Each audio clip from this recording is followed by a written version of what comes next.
뭐 이거 조금 뭐 계속 해주셨던 말씀이지만 좀 큰 질문을 드리고 싶은데 네.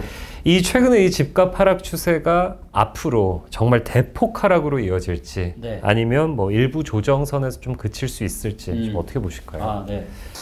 이것도 이제 제가 데이터로 먼저 말씀을 좀 드리도록 하겠고요. 지금 뭐 최근에 나온 기사를 보니까 뭐 지금 대폭락을 하느냐 아니면 약간 지금 조정이니까 네. 지금 사라 네. 이런 얘기도 있잖아요. 지금 금매물 잡아라. 네, 그죠? 있더라고요. 예, 있는데 이거를 알기 위해서는 지금의 부동산 시장이 얼마나 고평가인지 저평가인지부터 먼저 알아야 돼요. 그렇죠. 예. 그렇죠. 얼마나 지금 과도하게 부풀려져 있는지를 알아야 얼마나 빠질지를 알 수 있는 거잖아요. 네. 이거를 알 수 있는 데이터가 몇 가지 있는데요. 그 중에 대표적인 게 바로 이 통화량 대비한 아파트 시가총액 데이터인데요. 네.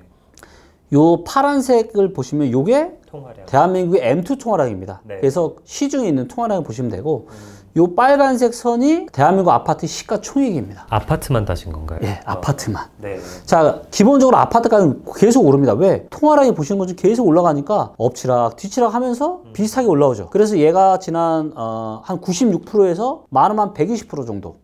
그래서 96에서 한 120 사이를 계속 왔다 갔다 했는데 20년에 코로나가 터졌죠. 네. 그 이후부터 어떻게 됐어요?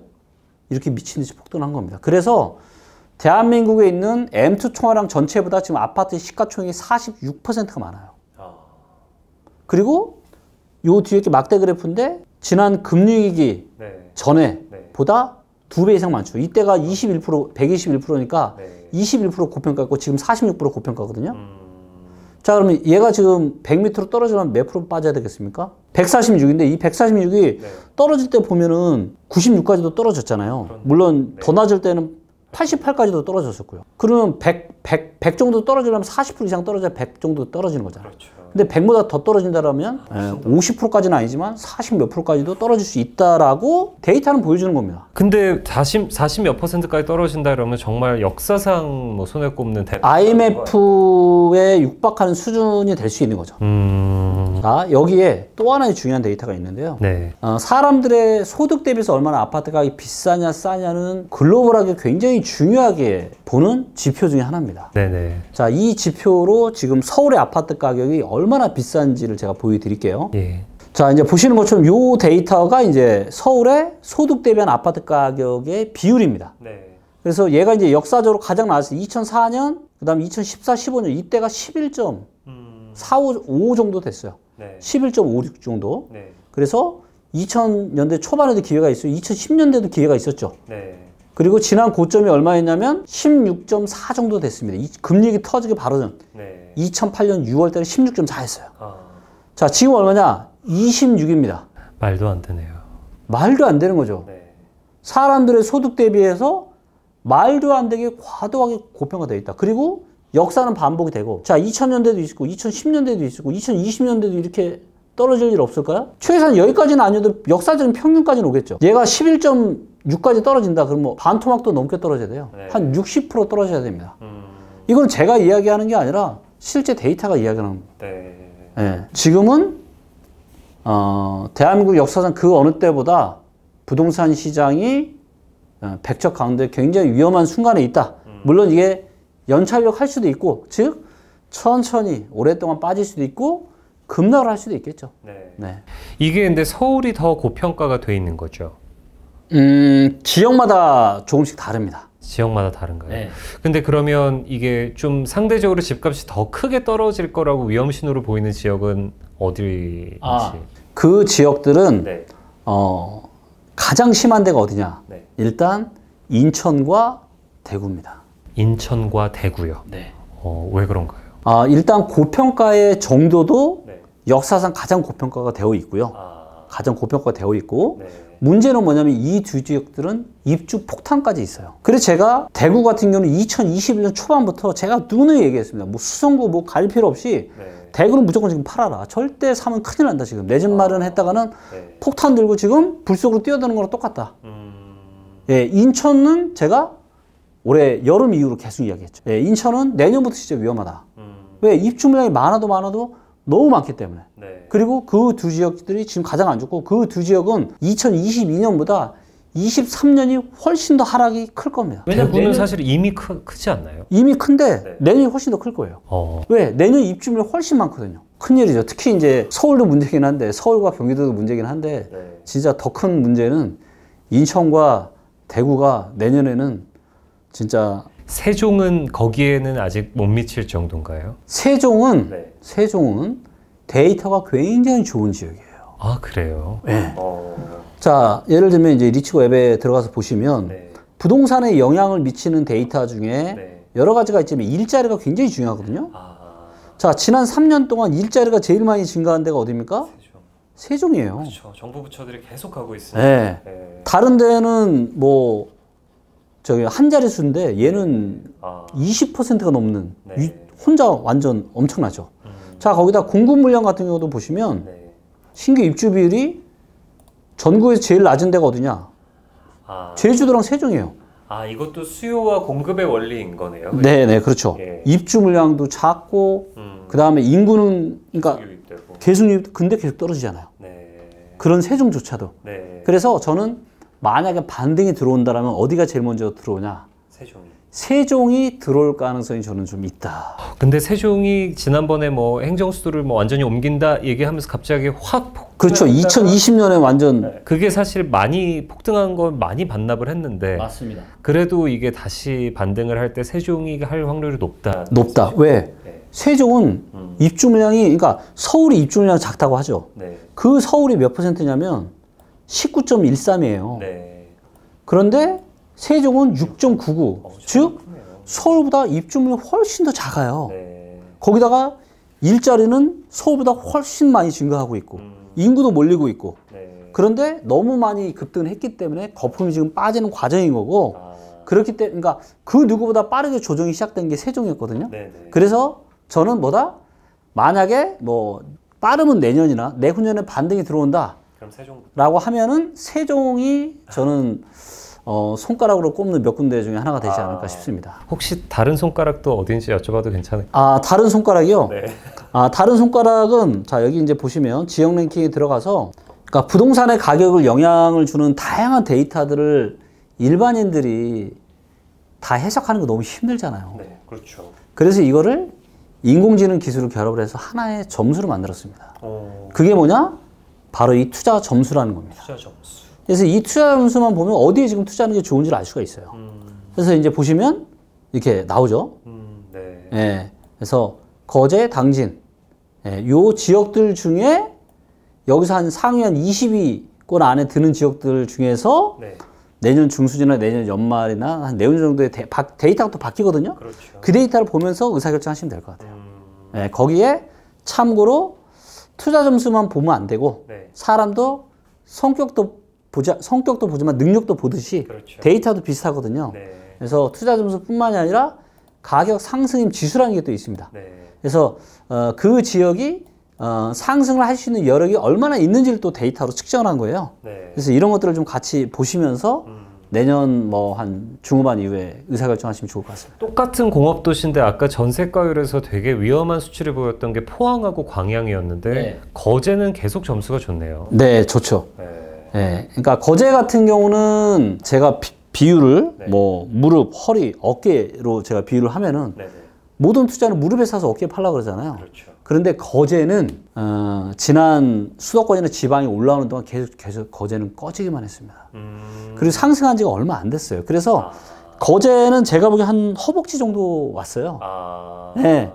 네. 그렇기 때문에 지금 오히려 투자하기가 좋은 동네라고 돼. 지금은 아닌 건가요? 그렇죠. 지금은 왜냐면 이제 지금은 이제 부동산 시장이 문제가 아니고 지금 한국의 경제 펀더멘탈이 좀 뭔가 이상 신호음이 자꾸 나타나고 있잖아요. 네. 그래서 이런 위험들이 아마 내년 한 여름 지나고 나면 어느 정도 좀 뭐가 윤곽이 많이 드러날 것 같거든요. 그래서 저는 이제 많이 투자를 하신다면 내년 중순 이후부터 좀 보시면 데이터를 보시면서 의사결정하시면 좋을 것 같아요.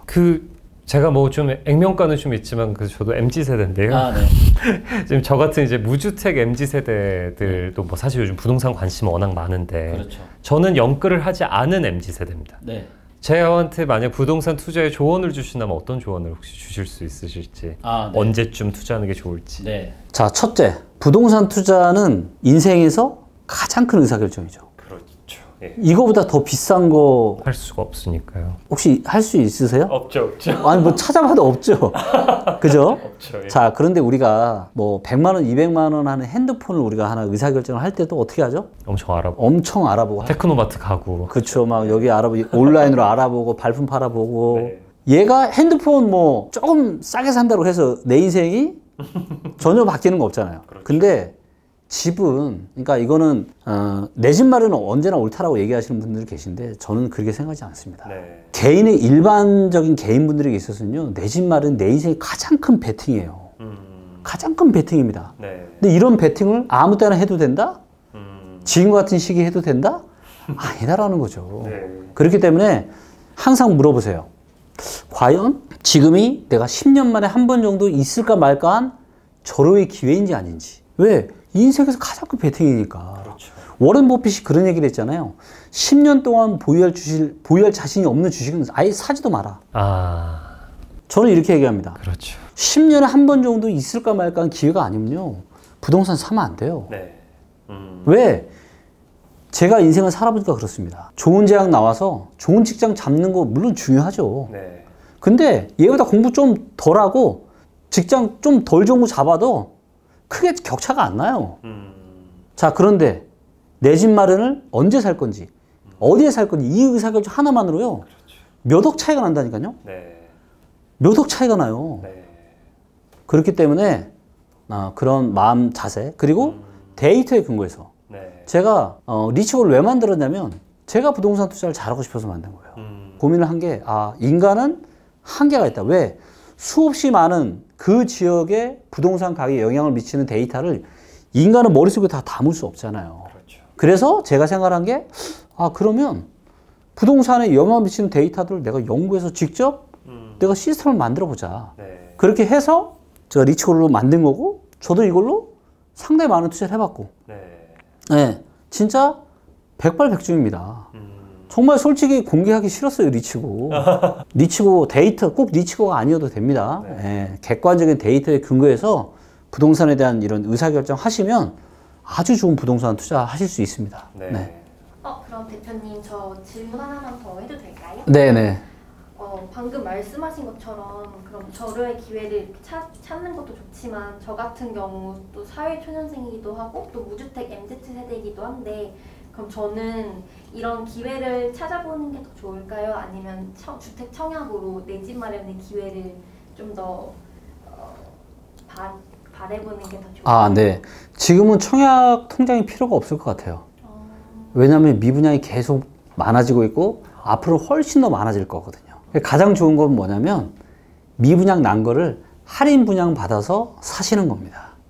청약 통장이 필요가 없거든요, 그때는. 그러니까 부동산 시장이 과열되고 이럴 때는 경쟁률이 높고 하니까 청약 통장도 필요하고 한데, 반대로 부동산 시장이 안 좋아지잖아요. 그럼 미분양이 계속 많아지고 아무도 거들떠 보질 않아요. 그렇기 때문에 이미 할인 분양하는 것들도 늘어나고 있거든요. 네. 네. 내가 여기서 5억에 분양을 했는데 이게 팔려고 내놨는데 안 팔려. 그럼 어떻게 돼요? 우리가 갤럭시 우리 핸드폰 할인해 주듯이, 물론 그만큼은 많이 할인 안 해주지만, 네. 아파트도 그렇게 할인 분양을 한다니까요.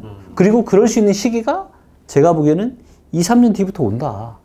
네, 그럴 때 사시는 게 저는 좋을 것 같고, 그리고 제가 또 팁을 드리자라면, 저는 모든 투자를 할 때 앞으로 10년에 한 번 정도 있을까 말까 하는 기회인지를 항상 고민을 하는데, 이런 제가 보기에 앞으로 2, 3년 뒤부터 인생에 올까 말까 엄청난 기회가 오고 있는 게 저는 느껴져요. 어디에서 올 거냐? 바로 경매랑 공매 시장에서 올 겁니다. 왜냐하면 2020년, 21년은 제가 눈을 말씀드리지만 원래라면 없었어야 돼요. 아주 특이한 이벤트 때문에 없어야 되는 이 이벤트 때문에 엄청나게 급등을 했단 말이에요. 그래서 그때 뭐 했냐? 주거용 아파트든 상업용 빌딩이든 초저금리니까 또 빌딩 같은 거 80%까지 대출해 주잖아요. 그렇죠. 금리도 싸. 나 주식으로 코인으로 돈 좀 벌었어. 그러니까 어떻게 돼요? 내 한 20억 원금에다가 대출 80% 받아가지고 100억 이상짜리 되는 건물 사는 거죠. 자, 그런데 그런 분들이 지금 어떻게 될 것 같습니까? 힘들어 하시겠죠. 네. 집 사신 분들은 힘들어 하실 거고 네. 이런 물건들이 저는 1년, 2년, 아. 2년, 3년 뒤부터 경매로 계속 나올 거라고 보고 있고 네. 정말로 죄송한 말씀이지만 저도 이제 투자를 나름대로 이제 많은 공부를 하고 다양한 분야를 하다 보니까 가장 좋은 투자는 뭐냐? 내가 뭘 잘하려고 할 필요가 없어요. 남들이 뭘 잘해보려고 하다가 잘못된 거 이런 것들은요 굉장히 싸게 나오거든요. 네. 그렇기 때문에 이런 것들이 2, 3년 뒤부터 나타날 거기 때문에 지금은 투자를 할 때가 아니라 내 돈을 모으고 공부를 할 때라고 보여지고 있고요. 그리고 그러한 준비를 잘 하신 분들은 앞으로 2, 3년 후부터 엄청난 기회를 잡으실 수 있을 겁니다. 오늘 대표님 말씀을 좀 종합을 해보면 이 부동산 하락세는 부동산 정책으로 막을 수 없고 네. 본격적인 하락장은 빠르면 가을부터 네. 뭐 그래도 내년 상반기부터는 시작을 해서 2, 3년 안에는 저희가 내 집 마련을 할 수 있는 기회가 네. 찾아올 수 있다. 절호의 기회가 찾아올 수 있다. 모든 지역은 아니고요. 그리고 시나리오가 두 개가 있습니다. 지난 한 30년 동안 대한민국 부동산 시장에 두 번의 급락이 있었습니다. 네. 한 번이 IMF형, 두 번째가 금융위기 이후에 나타났던 그런 패턴. 네. IMF 때는 어떤 패턴이 나타나느냐?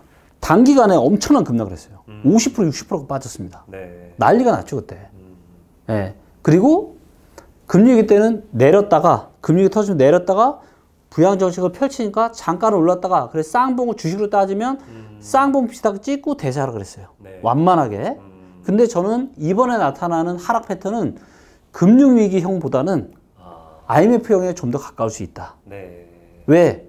너무나도 과도하게 금리위기 때랑 비교도 할 수 없을 정도로 너무나도 고평가되어 있고 사람들은 대출을 너무 많이 받아놨어요. 거기다가 물가까지 급등해 호주머니 사정이 너무 안 좋아지고 펀더멘탈이 너무 안 좋다라는 거죠. 네. 그렇기 때문에 이번에는 뭐 두 가지 시나리오 다 열려 있긴 하지만 네. IMF형에 가까운 단기 급락, 그래서 앞으로 1, 2, 3년 안에 이런 급락 패턴이 나타나면 그런 기회가 오는 거고 네. 만약에 이런 기회가 펼쳐지지 않으면 앞으로 5, 6년 동안 계속 완만하게 빠질 겁니다. 알겠습니다. 오늘 또 대표님 또 이 정말 소중한 데이터를 가지고 저희 좋은 말씀 많이 해주셨는데요. 대표님 오늘 나와주셔서 너무너무 감사합니다. 아유, 아닙니다. 네, 많은 분들께 도움이 되면 너무 좋을 것 같아요. 저도 꼭 대표님의 말씀에 따라서 좀 몇 년 뒤에는 내 집 마련을 할 수 있는 네. 그런 기회를 잡았으면 좋겠습니다. 네, 감사합니다. 네, 고맙습니다. 네.